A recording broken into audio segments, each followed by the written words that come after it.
저를 향해 천천히 다가오는 그의 숨결이 느껴졌어요. 나는 눈을 감았지만 온몸의 감각은 오히려 날카롭게 곤두섰죠. 후회 안 할 겁니까? 후회는 당신이 할지도 모르죠. 내겐 잃을 게 이제 아무것도 없어요. 아니, 잃을 건 많지. 마음. 그의 손이 내 볼을 감쌌어요. 거친 바닐로 굳어진 투박한 손이었지만 그 온기는 묘하게 뜨거웠어요.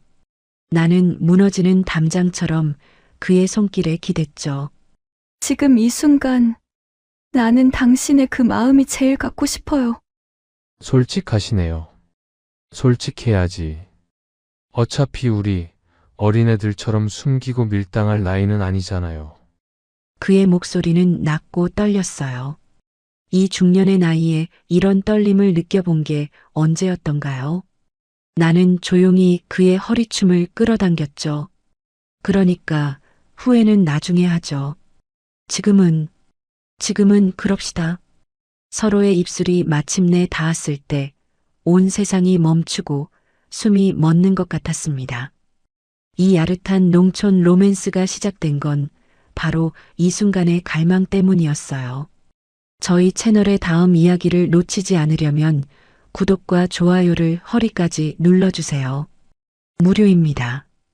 여기 아래에 댓글을 달아주시는 분은 오늘 하루가 특별해질 겁니다. 지금 방문 걸어 잠그고 볼륨을 높여주세요. 저는 미영 58살입니다. 서울의 번잡함을 떠나 경상북도 산골짜기, 이름도 생소한 고개리라는 곳으로 내려온 지는 이제 겨우 3달이 되어가고 있었어요. 제 인생의 황혼기를 앞두고 저는 사실상 모든 것을 잃은 상태였죠. 남편의 사업 실패, 이어진 이혼, 그리고 혼자 힘으로 버티려 했던 작은 가게마저 기울면서 저는 정신적으로나 물질적으로 바닥을 쳤습니다. 남은 것은 서울의 살풍경한 아파트 전세 보증금의 일부와 깊은 상실감뿐이었어요. 인생의 후반을 맞이한 제가 귀농을 택한 건 말 그대로 도망이었습니다. 이곳 고개리는 휴대폰도 잘 터지지 않고 젊은 사람이라곤 찾아볼 수 없는 외딴 마을이었죠. 저는 이 낡고 정겨운 시골집에서 흙을 밟으며 제 상처를 덮고 새로운 마음을 다짐하려고 했어요. 처음 이곳에 왔을 때 마을 사람들의 시선은 매우 따가웠습니다. 갑자기 뚝 떨어진 중년의 도시 여자를 경계하는 건 당연한 일이었죠. 특히 마을의 남자들은 더욱 그랬어요. 저를 만나는 순간부터 그들의 눈빛에는 묘한 호기심과 함께 노골적인 유혹이 담겨 있었어요. 제가 귀농을 위해 이 낡은 집을 계약하고 이사를 오던 날이었습니다. 무거운 짐을 풀고 있는데 땀으로 범벅이 된 중년의 남성들이 집으로 우르르 몰려왔죠. 그중 한 명이 이곳 이장, 덩치가 좋고 얼굴이 벌개진 50살 언저리의 남자였어요. 아이고 새댁, 아니 새 아주머니, 힘드시죠? 이장 박태근이라고 합니다. 그는 저에게 새댁이라는 호칭을 썼다가 얼른 아주머니로 고쳐 불렀지만 그의 입꼬리는 여전히 야릇하게 올라가 있었죠. 그 옆에는 이혼남이라 소문난 정비사 아저씨, 그리고 늘 술 냄새를 풍기는 퇴직한 공무원 아저씨까지 온갖 남자들이 저를 에워쌌어요. 혼자서 이 많은 짐을 어떻게 다 풀라고. 남자 손이 필요할 텐데 언제든지 부르십시오.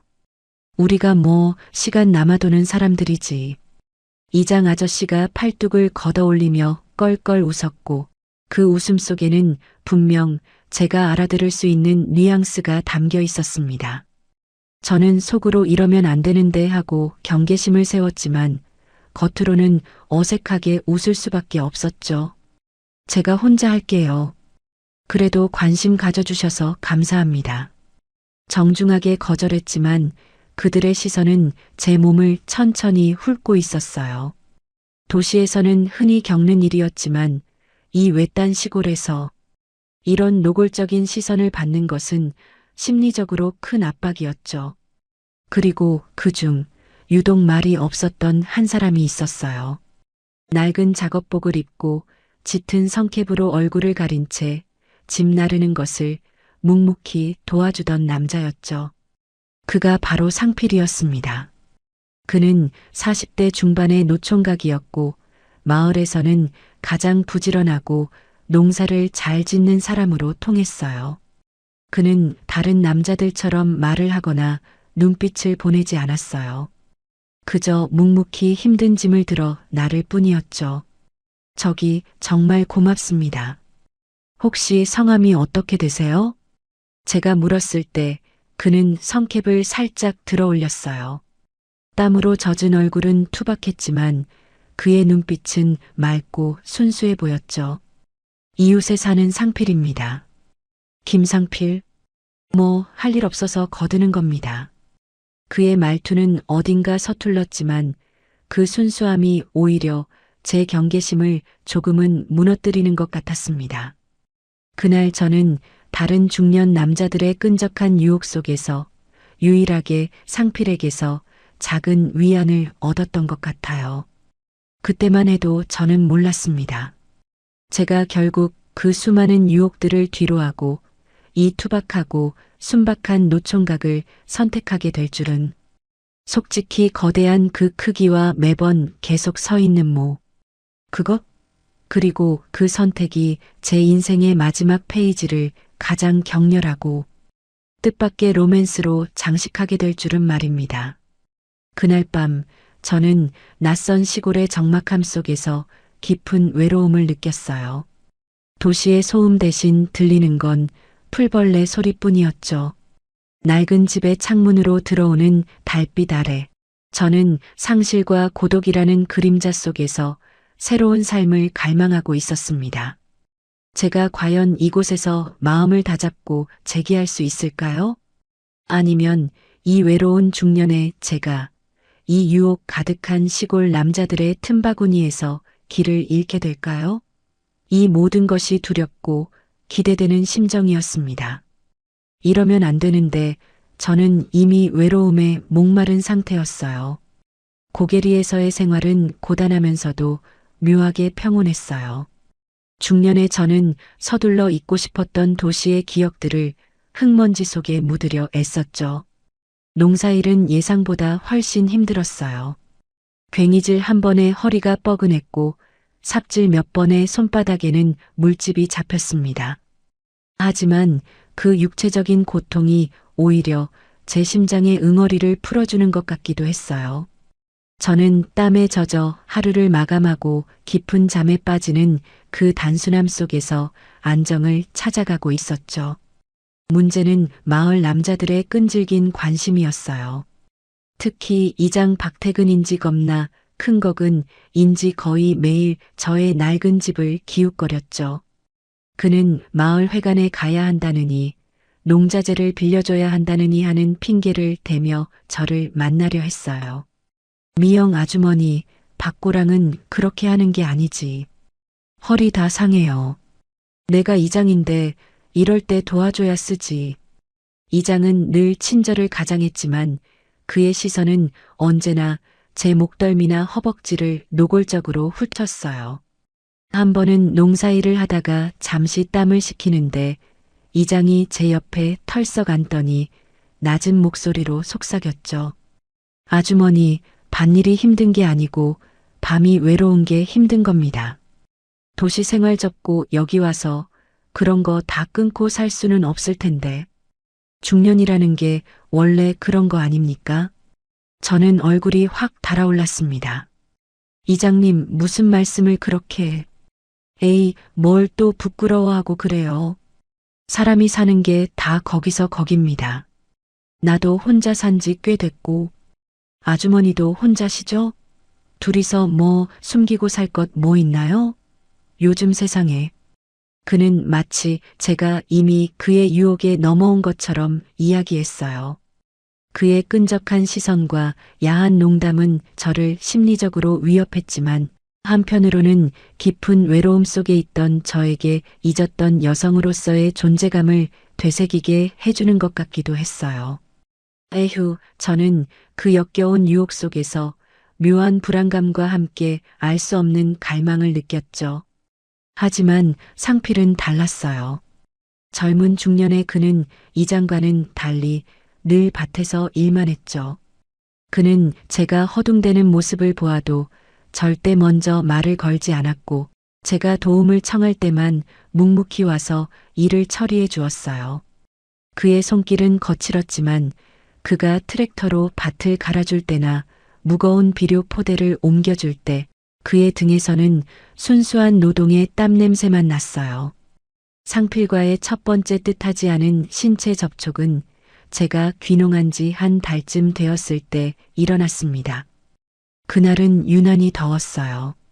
저는 낡은 작업복 티셔츠를 입고 마당 수도가에서 땀을 씻고 있었죠. 시골집이라 마당에서 대충 세수를 하고 옷에 물을 적시며 더위를 식히는 것은 흔한 일이었어요. 저는 앞치마처럼 두른 수건만 믿고 상반신을 시원하게 적시고 있었죠.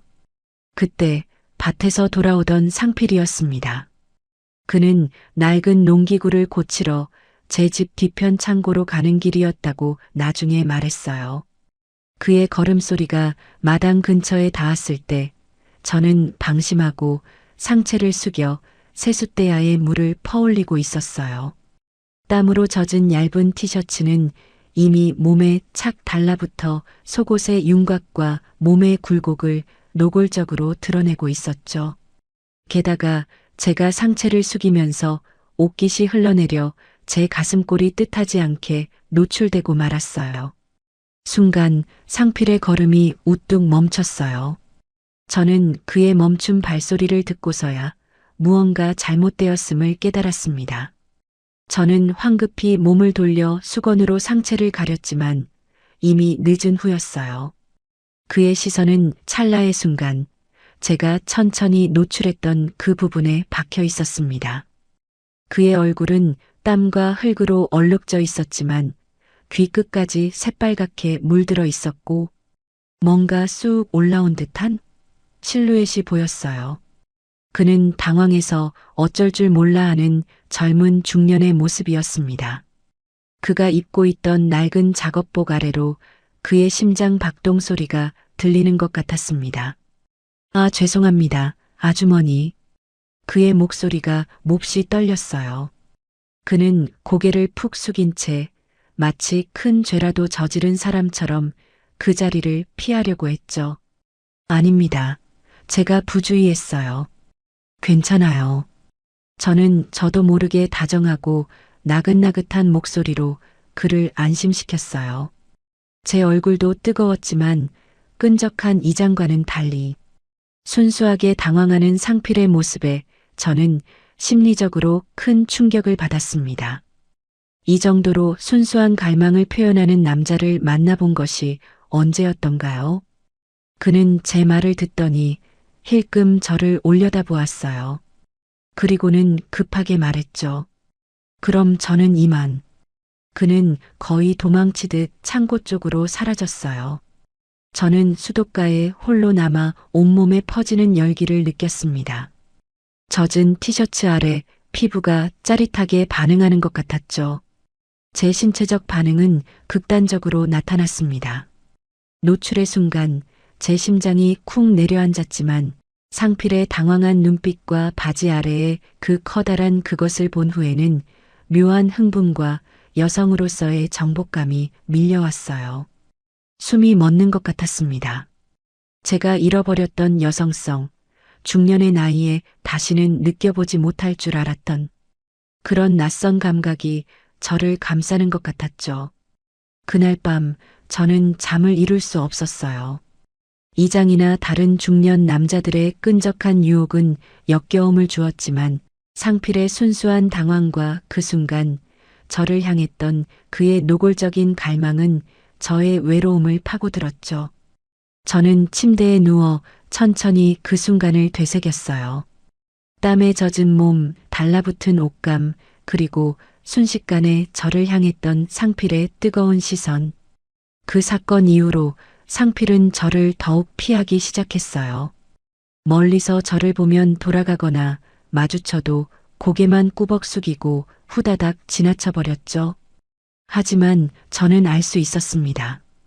그가 저를 의도적으로 피하고 있지만 그의 마음 속에는 분명 그날의 찰나의 노출이 깊이 박혀 있을 거라는 것을요. 이웃 남자의 눈빛은 중년의 저에게 잊고 있던 불꽃을 되살려 놓았습니다. 저는 이 시골에서 새로운 삶을 다짐했지만 제 마음은 이미 상필이라는 순수한 유혹 앞에서 갈피를 잡지 못하고 있었습니다. 저는 그와 다시 마주하고 싶다는 강렬한 충동을 느꼈죠. 이 갈망이 과연 저를 어디로 이끌어 갈까요? 상필이 저를 피한 후로 마을의 분위기는 더욱 저를 압박했어요. 제가 상필에게 느끼는 묘한 감정은 도덕적인 갈등으로 증폭되었죠. 저는 남편과 이혼하고 홀로 된 중년 여성이고 상필은 저보다 10년도 더 어린 순박한 노총각이었습니다. 저는 이 시골에서 조용히 잊혀 살고 싶었지 이런 야릇한 소문의 주인공이 되고 싶지는 않았어요. 하지만 외부 요인이 이 갈등을 더욱 키웠습니다. 바로 이장 박태근인가 거근인가였죠. 이장은 상필이 저를 피하는 것을 눈치챈 것 같았습니다. 이장은 상필을 경쟁자로 생각하는 듯 했어요.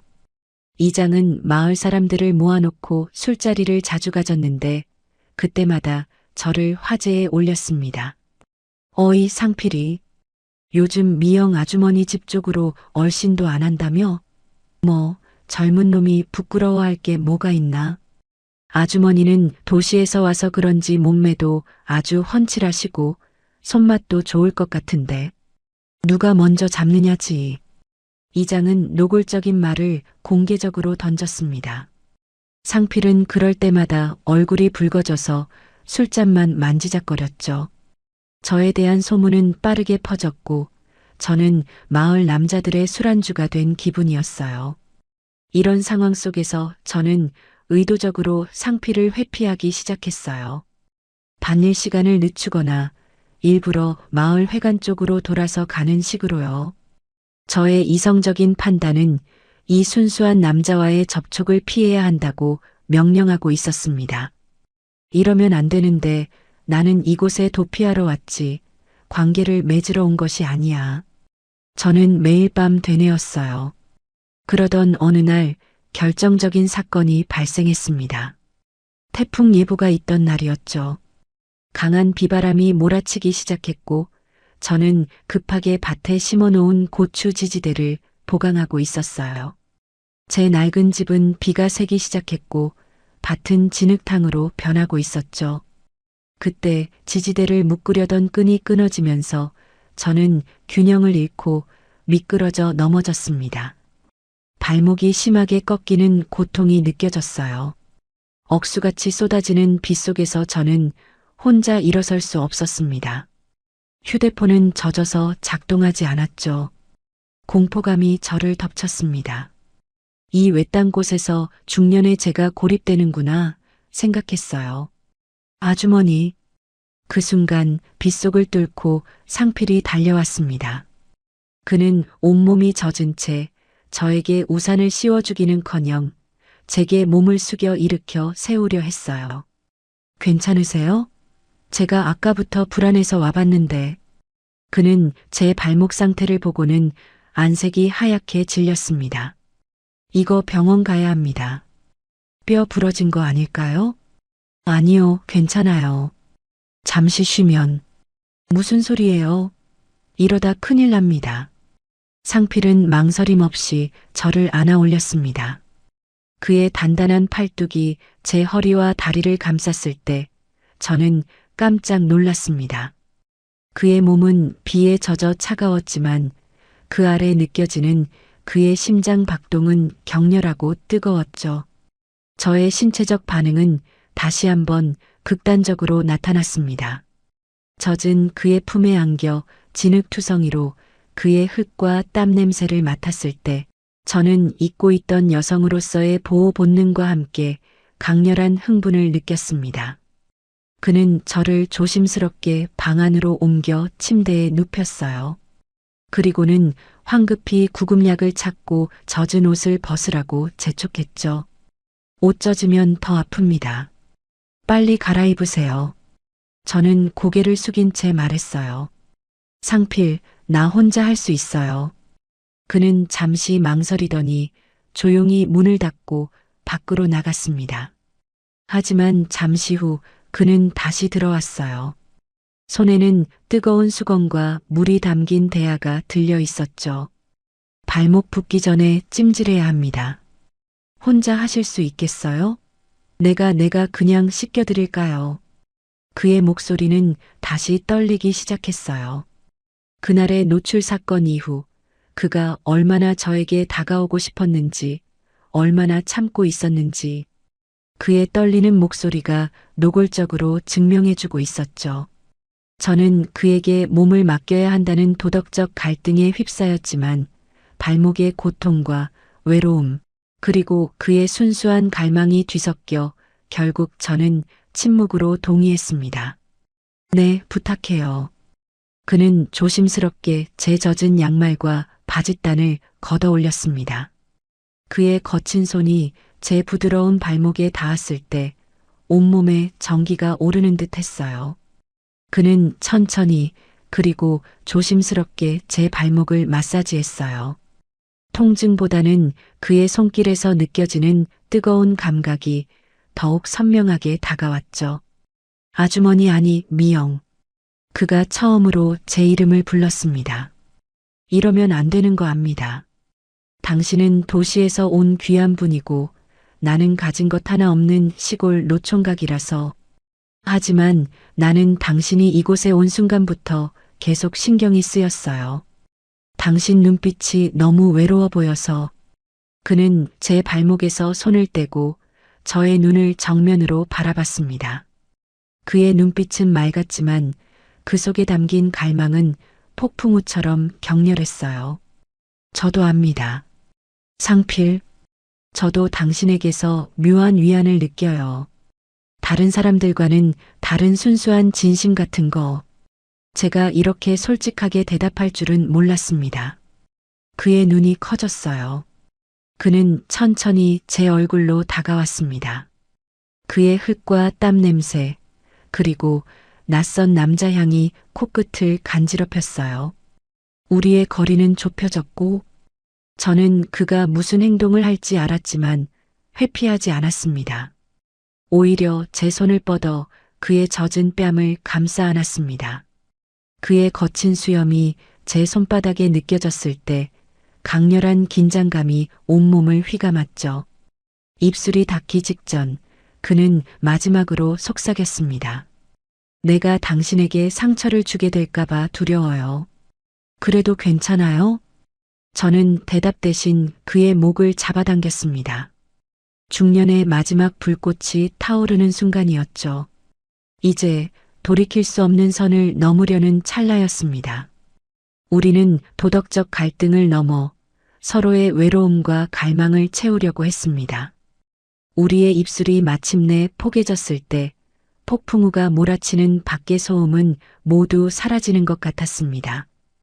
제가 먼저 그의 목덜미를 잡아당긴 순간 저는 더 이상 후회나 망설임을 느낄 수 없었어요. 오직 수개월 동안 쌓여왔던 외로움과 갈망만이 저를 압도했죠. 그의 키스는 서툴렀지만 그 순수함이 오히려 저를 더욱 자극했습니다. 10여 년 만에 느껴보는 낯선 어린 남자의 채취, 거친 입술의 감촉, 그리고 무엇보다 그의 온몸에서 전해지는 떨림이 저를 격렬하게 만들었어요. 저는 그의 젖은 작업복 단추를 천천히 풀기 시작했습니다. 그의 몸에서 나는 흙냄새, 땀 냄새가 섞인 야성적인 향기가 저의 코끝을 노골적으로 자극했어요. 젊은 중년의 그는 근육이 단단했고 바닐로 다져진 몸은 뜨거운 열기를 뿜어내고 있었죠. 그의 손은 조심스러움을 잃지 않으려 했지만 그럴수록 그의 움직임은 더욱 격렬하고 감각적으로 변해갔습니다. 미영 괜찮아요? 그의 목소리는 완전히 갈라져 있었습니다. 괜찮아요. 지금은 당신만 생각해요. 저는 그의 질문에 대답하듯 그의 몸을 더욱 세게 끌어안았습니다. 저는 그를 원했고 이 외딴 시골에서 잊고 있던 여성으로서의 삶을 다시 느끼고 싶었어요. 그는 천천히 제 젖은 옷을 벗겨냈습니다. 옷이 피부에서 떨어져 나가는 감각 하나하나가 저에게는 너무나도 자극적이었죠. 비에 젖었던 옷이 사라지고 그가 제 몸을 완전히 마주했을 때 그의 눈빛은 순수함과 욕망이 뒤섞여 혼란스러워 보였어요. 당신 정말 예뻐요. 그가 진심으로 움츠렸습니다. 중년의 나이에 이런 찬사를 들어본 게 언제였던가요?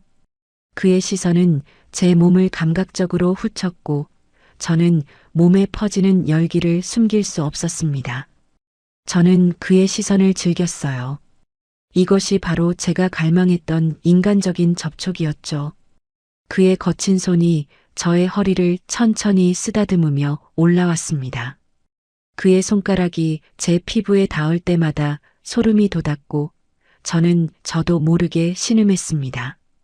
그의 움직임은 조심스러웠지만 그 조심스러움이 오히려 긴장감을 극대화시켰죠. 그는 제 말에 복종하듯 자극하기 시작했어요. 그의 입술은 제 목덜미와 쇄골을 따라 내려오면서 잊었던 감각을 깨웠죠. 저는 그의 투박한 손길이 지나간 자리마다 불이 붙는 듯한 느낌을 받았습니다. 이 모든 과정은 잃었던 삶의 의미를 되찾는 듯한 의식 같았어요.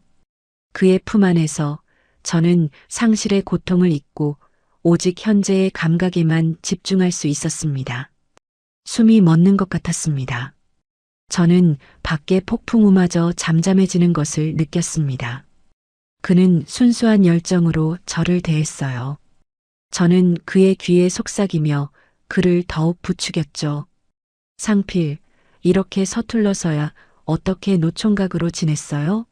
내가 많이 가르쳐줘야겠네. 제 도발적인 말에 증명이라도 하듯 이 순박한 시골 남자에게 숨겨져 있던 야수적인 본능을 드러냈습니다. 저는 그에게 안긴 채 제 지난날의 모든 고통과 상실을 잊어버리려 했어요. 시간이 얼마나 흘렀는지 알 수 없었어요. 밖은 여전히 비바람이 몰아치고 있었지만 방 안은 우리의 체온으로 후끈 달아올라 있었습니다. 저는 그의 품에 안겨 가쁜 숨을 몰아쉬었죠. 이 순간이 끝나고 나니 저에게는 깊은 안도감과 함께 새로운 종류의 외로움이 밀려왔어요. 상필은 젖은 머리카락을 털며 저를 깊은 눈으로 바라봤습니다. 그의 눈에는 여전히 당황함과 죄책감, 그리고 저를 향한 걷잡을 수 없는 사랑이 뒤섞여 있었죠. 미영, 내가 너무 심했나요? 당신 아픈데. 아니요. 좋았어요. 저는 피곤했지만 행복한 미소를 지었어요. 그는 제 말에 다시 얼굴을 붉혔지만 이내 제 이마에 천천히 입을 맞췄습니다. 그 키스는 아까의 격렬함과는 또 다른 종류의 깊은 사랑과 책임감이 담긴 접촉이었어요. 우리는 그렇게 폭풍우가 지나가는 밤을 함께 보냈습니다. 저는 이 순박한 노총각 상필과 뜻밖의 격렬한 관계를 맺었지만 그 관계가 단순한 육체적인 만족을 넘어선 저의 상처받은 영혼을 치유하는 새로운 시작이 될 것임을 직감했습니다. 저는 이미 그에게 깊이 빠져들었어요. 상필과 저의 관계는 폭풍우가 지나간 뒤의 고요처럼 빠르게 일상으로 스며들었습니다. 발목을 다친 저는 상필의 도움 없이는 아무것도 할 수 없었죠. 그는 매일 아침 제 집에 와서 밭일을 도와주었고 제 끼니를 챙겼으며 밤에는 조용히 제 옆을 지켰습니다. 우리는 더 이상 숨기지 않았습니다. 마을 사람들의 시선과 수군거림이 두려웠지만 그 무엇도 이 중년의 외로운 두 남녀가 서로에게 느끼는 갈망과 애틋함을 막을 수는 없었어요. 상필은 낮에는 투박하고 순박한 농촌 남자였지만 밤이 되면 저를 향한 그의 애정은 노골적이면서도 섬세했습니다. 우리의 육체적인 관계는 이제 단순히 갈망을 해소하는 것을 넘어 서로의 삶에 대한 깊은 위로가 되었죠. 그는 매일 밤 3번씩 천천히 그리고 감각적으로 저를 다루려 애썼고 저는 그런 그의 순수함과 열정에 중독되어 갔습니다. 미영, 오늘은 밭에 고구마 순을 심을 건데 당신이 시킨 대로 거름을 아주 많이 줬어요. 잘 자랄 겁니다. 상필이 땀을 닦으며 씩 웃었죠. 후훗 상필. 농담도 늘었네요. 밤일도 그만큼 잘해야지. 오늘은 내가 당신에게 더 많은 걸 가르쳐 줄 수 있어요. 저는 웃으며 응수했습니다. 우리의 말은 언제나 애정 표현이 섞여 있었죠. 중년의 나이에 느끼는 이런 풋풋하면서도 농익은 로맨스는 저에게 잃었던 삶의 활력을 되찾아 주었어요. 저의 낡은 집은 상필의 온기로 가득 찼고 저는 비로소 이 외딴 시골에서 뿌리를 내릴 수 있을 것 같았습니다. 이장 박태근의 끈질긴 유혹은 상필 덕분에 자연스레 멀어졌어요. 이장은 상필과 저의 관계를 눈치챘고 질투와 불쾌함이 뒤섞인 눈빛으로 우리를 쳐다보았지만 더 이상 다가오지는 못했습니다. 상필은 묵묵히 저를 지켜주었고 저는 그의 뒤에서 안도감을 느꼈습니다. 그렇게 석 달이 더 흘렀습니다. 가을이 깊어지고 우리는 완벽하게 연인이 되어 시골 생활을 공유하고 있었어요. 저는 상필과 함께라면 이 외로운 삶을 끝내고 진정한 행복을 찾을 수 있을 거라고 믿었어요. 하지만 평온했던 관계의 일상화 속에서 예상치 못한 일이 저를 강타했습니다. 그날은 상필이 군청에 볼 일이 있어 아침 일찍 나갔고 저는 홀로 집을 지키고 있었어요. 발목도 거의 나아서 저는 집안을 정리하고 있었죠. 집은 낡았지만 상필이 이것저것 고쳐준 덕분에 살만했습니다. 저는 낡은 찬장을 정리하다가 찬장 깊숙한 곳에서 빛바랜 낡은 앨범 하나를 발견했습니다. 이 집은 제가 귀농하며 전 주인에게 인수한 집인데 전 주인이 이사 가면서 두고 간 물건 같았어요. 저는 무심코 앨범을 펼쳤습니다. 첫 페이지에는 흑백으로 찍힌 중년의 부부 사진이 있었어요. 그리고 다음 장, 또 다음 장을 넘기던 저는 손이 덜덜 떨리는 것을 느꼈습니다. 앨범 속의 사진들은 이 낡은 집에서 살았던 전 주인의 가족 사진이었는데 그 속에 낯익은 얼굴이 하나 있었기 때문이었죠. 한 사진 속에는 20살쯤 되어 보이는 상필이 서 있었습니다. 그는 환하게 웃으며 중년의 남녀에게 기대어 있었죠. 그리고 그 중년 남성은 사진 속 상필의 아버지처럼 보이는 그 남성은 다름 아닌 제 전남편의 사업 실패에 결정적인 타격을 주었던 바로 그 악덕 사채업자였습니다. 숨이 멎는 것 같았습니다. 저는 사진을 들여다보았습니다. 남자의 이름은 김태복. 옆에 있는 중년 여성은 상필의 어머니였습니다. 그리고 그들 옆에는 앳된 얼굴의 상필이 미소를 짓고 있었죠. 앨범 뒷면에는 고개리에서 태복, 순례, 상필이라고 적혀 있었습니다. 충격적인 진실은 이것이었습니다. 상필은 단순한 노총각 이웃이 아니었습니다. 그는 제 인생을 송두리째 무너뜨린 사채업자의 아들이었어요. 제가 귀농하며 헐값에 매입한 이 낡은 집 역시 전 남편이 사업에 실패하고 빚에 쫓기던 시절 김태복에게 빼앗기다시피 넘긴 집을 김태복이 다시 제게 판 것이었습니다. 이 모든 것이 우연일까요? 아니면 상필은 이 모든 것을 알고 저에게 접근했던 걸까요? 저는 패닉에 빠졌습니다. 지난 석 달 동안 상필과 나누었던 모든 대화, 모든 신체 접촉, 그의 순수한 눈빛과 헌신적인 사랑이 한순간에 거짓으로 느껴졌어요. 그는 저의 원수의 아들이었고 저의 불행을 가장 가까이에서 지켜보며 접근한 것일지도 모른다는 생각에 저는 몸서리를 쳤습니다. 이러면 안 되는데 믿었는데. 저는 앨범을 쥐고 벌벌 떨었습니다. 이 순박한 노총각과의 로맨스가 사실은 제 인생의 가장 충격적인 비극과 연결되어 있었다니. 제가 외로움 속에서 갈망했던 진심이 결국 저를 이끄는 덫이었던 걸까요? 문득 상필이 제 집에 와서 처음으로 저를 만났던 날 묵묵히 짐을 나르던 그의 뒷모습이 떠올랐습니다. 그는 이미 저의 상황과 이 집의 사연을 모두 알고 있었던 건 아닐까요? 그가 저에게 느꼈던 순수한 갈망은 혹시 죄책감이나 다른 목적이 섞인 감정이었을까요? 문 밖에서 상필의 트럭 소리가 들려왔습니다. 그는 아무렇지도 않은 얼굴로 저에게 돌아오고 있었죠. 저는 앨범을 숨겼습니다. 이제 저는 그를 마주해야 합니다. 이 충격적인 진실을 안 채로 그의 눈빛을 피하지 않고 마주해야 했습니다. 우리의 로맨스는 이제 단순한 중년의 사랑이 아니라 과거의 복수와 현재의 진심이 뒤섞인 치명적인 갈등으로 변모했습니다.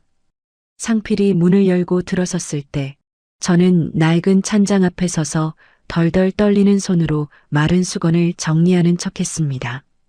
방금 발견한 앨범은 제 등 뒤 찬장 깊숙한 곳에 숨겨져 있었죠. 하지만 제 심장의 격렬한 두근거림은 마치 세상의 모든 것을 노출하고 있는 것처럼 느껴졌습니다. 미영 왔어요. 군청 일 보고 오는 길에 당신 좋아하는 붕어빵 사왔어요. 오늘 날씨가 갑자기 확 추워져서 말입니다. 상필은 특유의 순박한 미소를 지으며 제게 다가왔습니다. 그의 눈빛은 여전히 맑았고 저를 향한 애정으로 가득 차 있었죠. 저는 그 눈빛을 마주하자마자 이 남자가 정말로 제 전남편을 파멸시킨 원수의 아들인지 아니면 이 모든 사실을 모르고 저에게 순수한 마음을 준 것인지 알 수 없어 극심한 심리적 갈등에 휩싸였습니다. 이러면 안 되는데 저는 그에게 따뜻한 위안을 느꼈던 기억과 현재의 충격적인 진실 사이에서 길을 잃었어요. 저는 최대한 아무렇지 않은 척 그의 뺨에 가볍게 입을 맞췄습니다. 고마워요, 상필. 당신 없으니까 괜히 허전하더군요. 제 말은 평소처럼 야릇함을 섞었지만 제 안의 진심은 이미 수많은 가시로 찔려 만신창이가 되어 있었어요. 저는 그의 눈을 피하며 붕어빵 봉투를 받았습니다. 따뜻한 붕어빵 냄새가 코를 찔렀지만 저는 아무 맛도 느낄 수 없었죠. 왜 얼굴이 좀 창백해요? 어디 아파요? 발목. 아직도 불편한가? 상필이 걱정스러운 듯 제 이마를 짚었습니다. 그의 투박한 손길이 제 피부에 닿는 순간 소름이 돋았습니다. 그 손이 제 인생을 망친 사람의 피를 이어받은 손이라는 사실이 저를 괴롭혔죠. 아니요, 그냥 갑자기 쌀쌀해져서 그런가 봐요. 피곤하네요. 상필은 더 이상 묻지 않고 저를 침대에 앉힌 뒤 제 발목을 천천히 주물러주기 시작했어요. 그의 손이 제 발목을 감각적으로 어루만질 때마다 저는 그의 따뜻함에 무너지는 동시에 그에게서 벗어나고 싶은 강렬한 회피 본능을 느꼈습니다. 바로 그날 밤이었습니다. 밤이 깊어지고 우리는 평소처럼 서로의 외로움을 달래는 육체적 관계를 가졌습니다. 하지만 오늘은 달랐어요. 저는 그의 품에 안겨 있으면서도 눈을 감을 때마다 앨범 속의 사진, 그리고 사채업자 김태복의 악마 같은 얼굴이 떠올랐죠. 미영, 왜 그래요? 오늘따라 몸에 힘이 잔뜩 들어갔네. 어디 아픈 거 아니죠? 상필이 걱정스럽게 물었습니다. 우리의 관계는 늘 노골적이었지만 오늘은 제 심리적 갈등 때문에 감각적으로도 미묘한 균열이 생겼죠. 아니, 상필. 나 오늘 조금 힘드네요. 당신이 나를 안아줄 때 나는 다른 생각은 아무것도 안 하고 싶어요. 서로의 숨결이 잦아들었을 때 상필은 제 귓가에 조용히 속삭였습니다. 미영, 당신은 내가 이 집을 어떻게 얻었는지 알아요? 그의 갑작스러운 질문에 저는 심장이 철렁 내려앉았습니다. 침묵이 방 안을 채웠고 저는 숨도 쉴 수 없었어요. 그는 제가 앨범을 본 것을 알았던 걸까요? 아니면 이 관계에 중대한 긴장감을 조성하려는 그의 의도적인 말이었을까요? 저는 떨리는 목소리를 애써 감추며 대답했습니다. 갑자기 그게 무슨 소리예요, 상필? 그냥 전 주인이 당신에게 싸게 팔고 간 거 아니었나요? 당신 아버지가 이 집을 가지고 있었다고 들었어요. 상필은 제 머리카락을 천천히 쓰다듬더니 낮은 목소리로 말을 이었어요. 우리 아버지가 예전에 서울에서 큰 돈을 만졌었죠. 나쁜 일로 사채업을 했어요. 그의 입에서 그 단어가 나왔습니다. 제 전남편을 파멸로 이끌었던 바로 그 단어. 저는 온몸의 피가 차갑게 식는 것을 느꼈습니다. 이 집, 원래는 그 아버지가 빚 대신 받아낸 집이었어요. 아주머니의 전남편에게서 나는 그 사실을 알았어요. 아주머니가 이곳에 오기 전부터 충격적 진실의 확인이었습니다. 그는 알고 있었어요. 그는 단순한 이웃이 아니라 제 인생의 불행을 알고 접근한 원수의 아들이었던 거죠. 저는 그의 품에서 천천히 벗어났습니다. 저는 그를 정면으로 마주 보았고 제 눈에는 이미 배신감과 슬픔, 그리고 분노가 뒤섞여 있었습니다. 당신 알고 있었군요. 그럼 나에게 왜 접근했어요? 동정이었나요? 아니면 나를 속이고 싶었나요? 아니요, 미영. 절대 아니에요. 상필이 황급히 변명했습니다. 그의 눈빛은 흔들렸지만 여전히 순수해 보이려 애썼어요. 나는 당신이 처음 이 마을에 왔을 때 당신의 눈에서 나랑 똑같은 외로움을 봤어요. 당신이 낡은 집을 보며 슬퍼할 때 나는 너무 미안했어요. 우리 아버지 때문에 당신이 이렇게 된 거라는 죄책감 때문에. 그래서 나는 당신에게 잘해주고 싶었어요. 당신을 돕고 싶었어요. 그게 사랑으로 변한 거예요.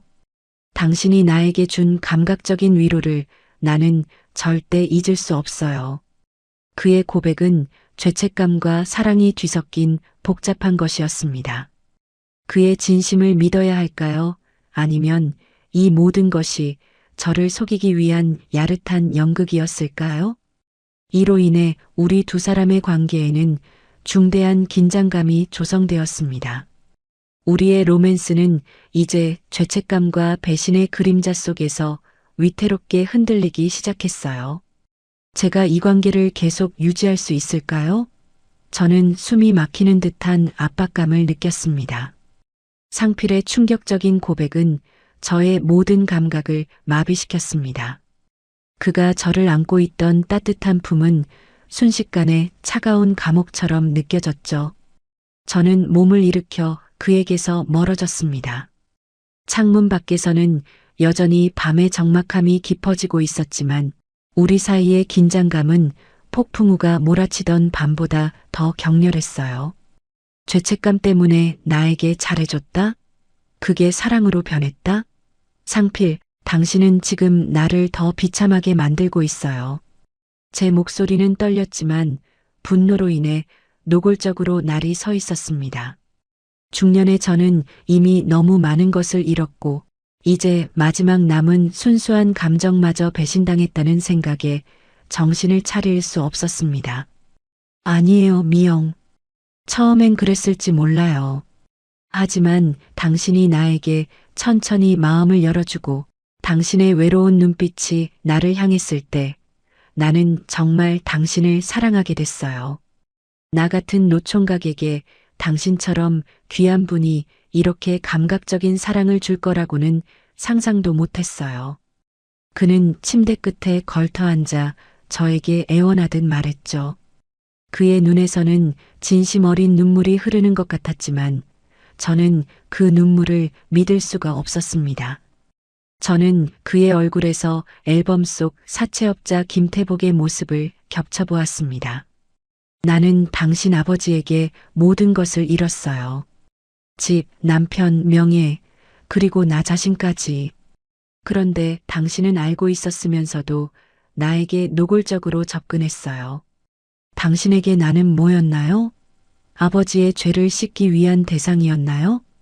아니면 그저 외로운 시골 남자의 장난감이었나요? 제가 울음을 터뜨리자 상필은 다급하게 저에게 다가왔습니다. 하지만 저는 그의 손길을 필사적으로 거부했습니다. 신체 접촉 하나하나가 이제는 저에게 고통이었죠. 손대지 마요. 당신의 그 순박한 모습 뒤에 이런 진실이 숨겨져 있었다니. 당신이 나에게 줄 수 있는 건 죄책감뿐이에요. 사랑이 아니에요. 이러면 안 되는데 저는 그를 밀어내면서도 외로움에 몸부림쳤습니다. 중년의 마지막 사랑이라고 믿었던 이 관계가 파국으로 치닫고 있다는 사실이 저를 극도로 심리적인 갈등 속으로 몰아넣었습니다. 위기 상황은 마을 사람들 사이에서도 증폭되기 시작했어요. 이장 박태근은 우리의 미묘한 분위기를 놓치지 않았습니다. 다음 날 아침 상필이 밭일을 하러 나간 사이 이장이 저에게 찾아왔습니다. 그는 평소보다 더 저를 비웃었죠. 미영 아주머니, 왜 이렇게 표정이 안 좋아요? 밤새 상필이가 너무 심하게 굴었나 보네. 그 노총각, 겉은 순박해도 밤에는 짐승이라더니 내가 진작에 말했죠. 이장은 의도적으로 상필을 비하하며 저에게 다시 유혹의 손길을 내밀었습니다. 아주머니, 내가 그 김태복이 빚쟁이인 거 소문으로 다 알아요. 그 자식 아들이라고 뭐 다를까요? 당신 같은 귀한 분이 그런 하찮은 노총각하고 그럴 필요 없어요. 내가 훨씬 잘해줄 수 있는데. 경험 많고 아주 감각적으로 말입니다. 이장의 말은 상필에 대한 저의 불안감과 의심을 더욱 증폭시켰습니다. 이장이 던지는 말에는 상필에게서 벗어나 나에게 오라는 압박이 담겨 있었죠. 이 외부 요인으로 인해 저는 상필과의 관계를 끝내야 한다는 압박을 더욱 강하게 느꼈습니다. 그날 저녁 상필이 다시 제 집에 왔을 때 저는 그에게 단호하게 말했습니다. 상필, 당신이 죄책감 때문에 나에게 접근한 건지 아니면 정말 사랑 때문이었는지 나는 이제 구분할 수 없어요. 그리고 나는 당신 아버지 때문에 고통받았다는 사실을 잊을 수 없어요. 이 관계는 이제 끝내야 할 것 같아요. 상필의 얼굴은 절망으로 일그러졌습니다. 그는 제 앞에 무릎을 꿇고 애원했죠. 미영, 제발. 나에게 기회를 줘요. 나는 당신을 잃을 수 없어요. 이 집, 우리 아버지가 당신 전 남편에게서 빚으로 가져간 거 맞아요. 하지만 나는 이걸 당신에게 돌려주고 싶었어요. 내가 당신을 사랑한다는 증거로 이 집을 다시 당신 명의로 돌려줄게요. 제발 나를 떠나지 마세요. 그는 저를 껴안았고 저의 허리춤을 붙잡고 놓아주지 않았습니다. 저는 그의 품에서 벗어나려 했지만 그의 절절한 진심이 담긴 신체 접촉에 또다시 흔들렸습니다. 그의 땀과 흙 냄새가 섞인 채취는 여전히 저에게 거부할 수 없는 유혹이었죠. 당신이 이 집을 나에게 돌려준다고 해도 과거는 지워지지 않아요, 상필. 알아요. 하지만 나는 당신을 진심으로 원해요. 이 중년의 나이에 나는 당신을 만나 처음으로 행복했어요. 내가 당신을 사랑한다는 것을 증명할 시간을 줘요. 저는 그의 눈을 바라봤습니다. 그의 눈빛은 필사적이었고 저는 관계가 파국으로 치닫기 직전의 긴박한 순간 속에서 딜레마에 빠졌어요. 이 남자의 진심은 어디까지일까요? 제가 이 위험하고 복잡한 사랑을 계속해야 할까요? 저의 외로움과 상실감은 이 남자의 죄책감과 사랑이 뒤섞인 갈망을 받아들일 준비가 되어 있는 걸까요? 상필은 무릎 꿇은 채 저의 허리춤을 붙들고 놓아주지 않았습니다. 그의 눈물과 애원이 저의 차가워진 심장을 천천히 녹이는 것 같았죠. 저는 이 모든 진실에도 불구하고 여전히 상필이라는 남자의 순수함과 헌신적인 사랑을 갈망하고 있음을 인정해야 했습니다. 이러면 안 되는데 이성은 그를 밀어내라 명령했지만 중년의 외로움은 그를 붙잡으라 속삭였어요. 일어나요, 상필. 당신의 진심을 믿기에는 나에게 남은 상처가 너무 깊어요. 저는 그를 일으켜 세웠습니다. 그의 몸은 여전히 뜨거웠고 저에게 닿는 모든 신체 접촉은 강렬한 자극을 주었죠. 저는 그를 정면으로 마주 보았습니다. 당신 아버지가 나에게 무슨 짓을 했는지 당신은 영원히 모를 거예요. 그 고통이 당신을 밀어내게 만들어요.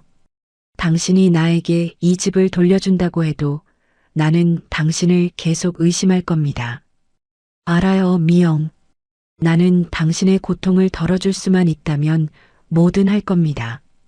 바로 그때 문 밖에서 시끄러운 고함 소리가 들렸습니다.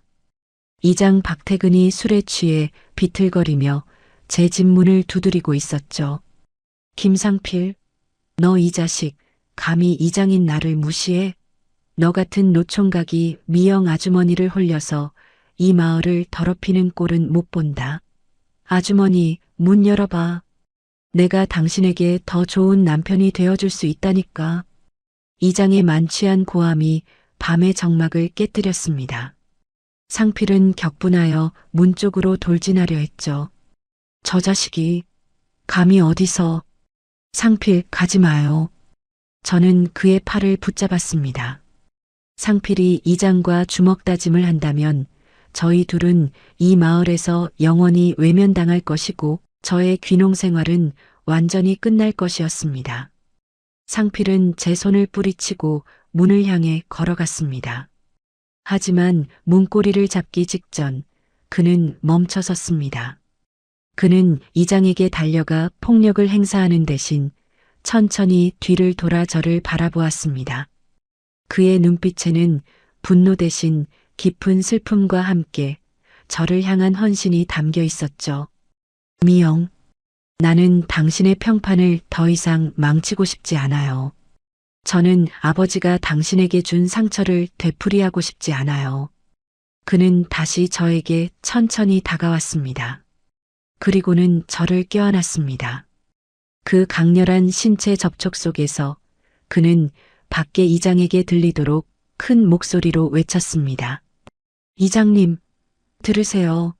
나는 미영 아주머니를 진심으로 사랑합니다. 당신처럼 술에 취해 추잡한 소리나 하는 남자와는 달라요. 이 집은 이제 아주머니 겁니다. 나는 당신의 불순한 유혹으로부터 미영을 지킬 겁니다. 그의 선언은 마을 전체에 울려 퍼지는 듯 했습니다. 이장의 고함 소리는 잠시 멈추었고 충격을 받은 듯 했어요. 상필은 저를 아는 채 제 귓가에 조용히 속삭였습니다. 나는 당신에게 받은 상처를 돌려줄 수 없어요. 하지만 나는 당신에게 사랑과 안정을 줄 수는 있어요. 당신이 이 마을에서 사람들의 손가락질을 받지 않고 살 수 있도록 내가 당신의 방패가 되어줄게요. 저는 그의 품에 안겨 격렬하게 울었습니다. 그의 몸은 단단했고 그의 품은 세상에서 가장 안전한 피난처처럼 느껴졌죠. 이 순간 저는 그의 진심을 믿기로 결정했습니다. 그는 아버지의 죄를 대신 갚으려는 죄책감에서 시작했을지 모르지만 중년의 저에게 헌신하려는 그의 갈망과 용기는 진정한 사랑이라고 느껴졌습니다. 저는 밖에 이장에게 들으라는 듯 상필의 뺨에 입맞춤을 했습니다. 그리고는 낮은 목소리로 말을 했죠. 상필, 당신이 나를 지킨다면 나는 더 이상 흔들리지 않을 거예요. 하지만 당신은 이미 알죠. 나는 당신에게 단순한 위로만 원하지 않아요. 나는 당신의 모든 것을 원해요. 밤에는 더욱 감각적으로 말입니다. 이장의 욕설 섞인 발소리가 멀어져 갔습니다. 우리는 긴장감이 가득했던 그 순간 서로의 존재를 재확인했죠. 이 결정적 파국이 아닌 새로운 관계의 전환점을 제공했습니다. 상필은 저에게 이 집을 돌려주기로 약속했고 마을 사람들의 수군거림 속에서도 저를 지키기로 결심했습니다. 우리의 사랑은 이제 단순한 로맨스가 아니었습니다. 그것은 과거의 어둠과 현재의 편견에 맞서 싸우는 중년 두 남녀의 외롭고 격렬한 투쟁이 되었어요. 저는 상필의 죄책감과 사랑이 뒤섞인 이 복잡한 갈망을 기꺼이 받아들이기로 했습니다. 이제 우리는 이 관계를 어떻게 완성해 나가야 할까요? 이장 박태근의 만취한 고함 소리가 멀어지고 난 뒤 우리의 밤은 더욱 깊고 애틋해졌습니다. 상필은 저를 품에 안은 채 조용히 떨고 있었죠. 그날 밤 우리는 다시 한번 서로의 모든 것을 확인했습니다. 그의 격렬한 움직임 속에서 죄책감은 사라지고 오직 사랑과 헌신만이 남아있음을 저는 감각적으로 느낄 수 있었어요. 저는 그에게 천천히 저의 모든 것을 내어주며 우리의 관계를 완성했습니다. 다음 날 상필은 약속대로 이 집의 명의를 저에게 이전하는 절차를 밟기 시작했습니다. 그는 마을 사람들의 눈을 피하지 않았고 저의 손을 잡고 군청과 등기소를 오갔죠. 그의 행동은 마을에 큰 충격을 주었습니다. 이장이 퍼뜨리려던 악의적인 소문들은 상필의 헌신적인 행동 앞에서 힘을 잃었어요. 이 젊은 중년의 노총각이 도시에서 모든 것을 잃고 온 저라는 중년의 여자에게 아버지의 죄까지 짊어지고 사랑으로 헌신한다는 사실이 마을 사람들에게는 낯설면서도 깊은 인상을 주었죠. 저는 그 과정을 지켜보며 깊은 성찰에 잠겼습니다. 상필이 처음 저에게 접근했던 동기는 분명 복잡했습니다. 아버지의 죄책감, 외로움, 그리고 저를 향한 순수한 갈망이 뒤섞여 있었죠. 하지만 그가 이 모든 진실을 고백하고 자신의 모든 것을 걸고 저를 지키려 했을 때 그 복잡했던 감정들은 결국 순수한 사랑으로 승화되었습니다. 우리는 이제 떳떳하게 연인이 되었고 함께 밭일을 하고 저녁에는 서로의 외로움을 달래주는 일상을 보냈습니다. 마을 남자들의 끈적한 유혹은 완전히 사라졌고 이장은 더 이상 우리에게 접근하지 못했죠. 한 번은 상필이 제 곁에 누워 조용히 속삭였습니다. 미영, 당신을 만난 후로 나는 처음으로 세상 사는 재미를 알았어요. 아버지가 지은 죄 때문에 평생 혼자 살아야 할 줄 알았는데 당신이 나를 받아줬어요. 당신의 사랑이 나를 구원한 겁니다. 저는 그의 머리를 천천히 쓰다듬으며 말을 이어갔습니다. 상필, 당신도 나를 구원했어요. 나는 도시에서 모든 것을 잃었을 때 나 자신마저 잃은 줄 알았어요. 하지만 당신의 순수한 눈빛과 격렬한 애정이 내가 여전히 사랑받을 수 있는 중년의 여자라는 것을 깨닫게 해줬어요. 저는 그에게 받은 감각적인 위로를 평생 잊지 못할 겁니다. 우리 사이의 관계는 세상의 기준으로는 잘못되었을 수도 있어요. 원수의 아들과 피해자의 만남이었으니까요. 나이 차이도 있었고 마을의 시선도 곱지 않았죠. 하지만 우리는 서로를 진심으로 원했고 외로운 영혼들이 만나 뜨거운 행복을 찾았어요. 이 중년의 마지막 사랑 앞에서 저는 더 이상 과거의 상처에 얽매이지 않기로 결정했습니다. 결국 제가 이 고겔이라는 외딴 시골에 귀농한 것은 도피가 아니라 상필이라는 뜻밖의 운명을 만나기 위한 여정이었던 것 같아요. 세상의 기준으로는 잘못된 관계였지만 서로를 진심으로 원했고 행복했으니까요. 그것으로 충분했습니다. 저는 낡은 집의 마당에 앉아 트랙터를 몰고 밭을 가는 상필의 듬직한 뒷모습을 바라보았습니다. 이제 제 인생의 후반은 이 투박하지만 진실된 남자의 사랑으로 가득 찰 것입니다. 제가 잃었던 모든 것을 보상받는 기분이었죠. 여기까지 들어주셔서 감사합니다. 오늘도 제 이야기에 함께 해주신 여러분께 깊은 감사를 드립니다. 다음에 또 좋은 이야기로 찾아뵙겠습니다.